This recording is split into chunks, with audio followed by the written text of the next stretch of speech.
आज बोधगया में हमारे बहुत सारे भाई बैठे हैं वहां पे आंदोलन करते हुए, और मैं मुसलमानों को भी बार बार कह रहा था कि तुम्हें ये लग रहा है ना कि अभी बुद्धिस्ट समाज में मैंने बहुत डिस्कशन की, ये जो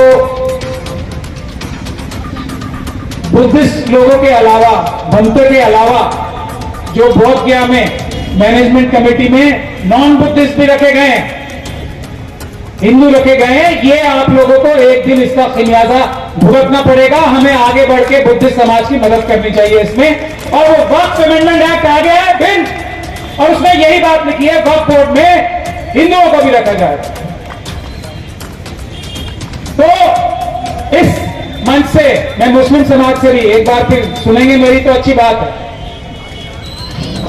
हम सब लोग एक ही किश्ती में हैं, जितने हम माइनॉरिटीज के लोग हैं। और माइनॉरिटीज कौन होती हैं?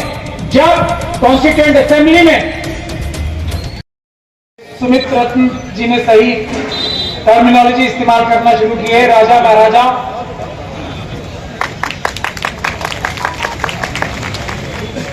मंच पर आसीन कौन चुकी लोग हैं, राजा महाराजाओं के सभी सेवक, सभी को जय भीम।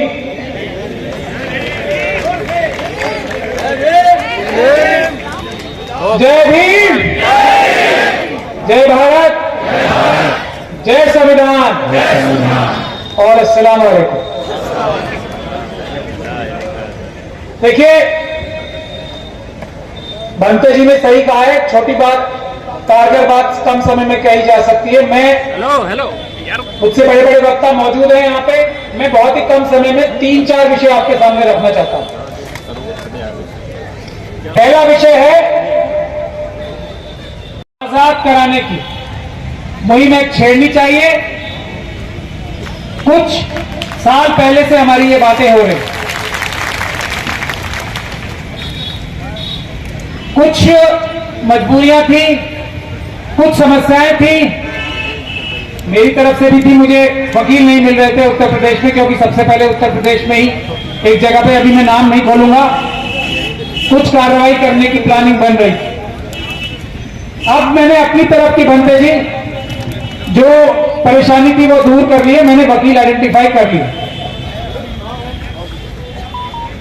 तो मैं निकलते हुए देखिए उसको रोक लेने आज इस विशाल जनसभा के सामने यह शपथ लेना चाहता हूं कि मैं इस काम को लेने के लिए बिल्कुल जी जान से तैयार हूं, जान हथेली पे लेके तैयार हूं। इस काम को आरंभ करने के लिए मैं गुजारिश करना चाहता हूं, मेरे इस प्रस्ताव पे आप लोग गौर फरमाएं और मुझे आदेशित करें।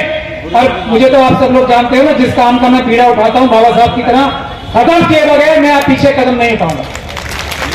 ये 80,000 बुद्ध विहार आजाद कराना हम लोगों की प्रथम जिम्मेदारी है। इसको हमें ताकत से आगे बढ़ाना पड़ेगा। हमारी संख्या, हमारा मनोबल तभी बढ़ेगा जब हम लक्ष्य रखें, मजबूत लक्ष्य, साफ लक्ष्य।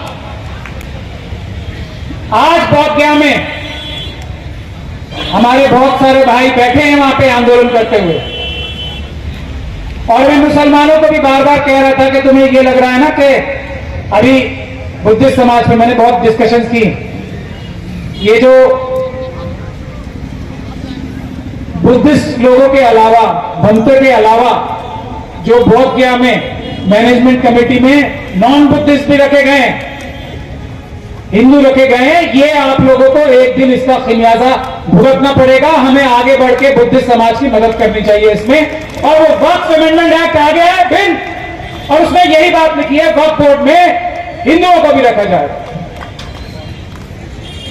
तो इस मंच से मैं मुस्लिम समाज से भी एक बार फिर सुनेंगे मेरी तो अच्छी बात है।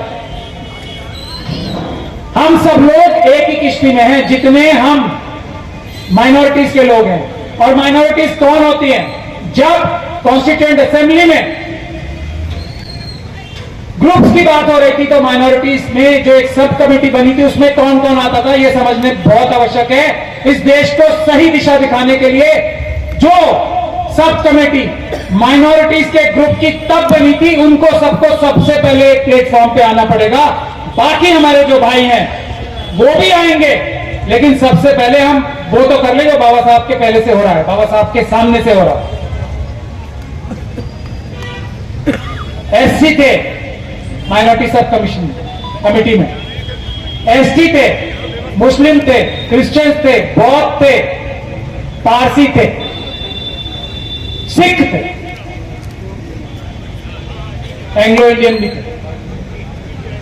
ये है जो शुरुआत करने के लिए हम लोग सबसे ज्यादा प्रताड़ित हैं। ये बहुत महत्वपूर्ण बात है। तो हमें आज भी ये ग्रुप जो है देश में 46% है, आज भी 46%। और हमें सबको एक चीज क्या बांधती है कि हमारी प्रताड़ना सत्य में सबसे ज्यादा हो रही है, ओबीसी समाज की हो रही है, लेकिन उनका बड़े ध्यान से इंजेक्शन से, मोटे वाले इंजेक्शन से खून निकाल रहे हैं वो स्टैंड यहाँ पे ले आओ। ताकि दर्द कम हो। वो स्टैंड हमारा तलवार से काट के निकाला जा रहा है तो हमें दर्द ज्यादा हो रहा है। ओबीसी समाज का भी खून निकाला जा रहा है, स्टैंड रखो, लेकिन मोटे वाले इंजेक्शन से उनको अभी उतना दर्द नहीं हो रहा। आगे ठीक है वो निकल उनका भी रहा है, रास्ता उन्हीं का है, वही रास्ते पे जा रहे हैं सब। नहीं है, चालू दूसरा लगाओ भैया। मनुवादी मानसिकता जो चाहती है हम सबसे, उसी रास्ते पे सब जा रहे हैं। कानूनी कार्रवाई जिसमें 20% होती है, 80% में बार बार इस बात को कहता हूं, अदालतों पे हमें विश्वास करना चाहिए, बड़ी अच्छी बात है, लेकिन 20% अगर न्याय लेना है तो 80% सड़कों पे होगा, 20% अदालतों पे होगा। 20% की गारंटी मेरी है, 80% के लिए भी मैं आप लोगों के साथ सड़क पे आने को तैयार हूं। मैं एक कदम भी पीछे नहीं हटाऊंगा। ये मेरा निवेदन भी है आप लोगों से, गुजारिश भी है कि हम बैठ के एक मजबूत कार्यक्रम आंदोलन की संरचना करें और उसको कार्यान्वित करने के लिए टाइम बाउंड फैशन में, ये नहीं कि 50 साल का एक आंदोलन बन जाए, पंचवर्षीय प्रोग्राम नहीं होता है। तो भले ही हम मुट्ठी भर लोग शुरू करें, भंते जी मेरी रिक्वेस्ट है, हमें मुट्ठी भर लोगों को ये 80,000 बुद्ध विहार आजाद कराने की एक स्कीम, एक पॉलिसी बैठ के आप लोग एक अपना ग्रुप तैयार कर लीजिए। मैंने लीगल वाला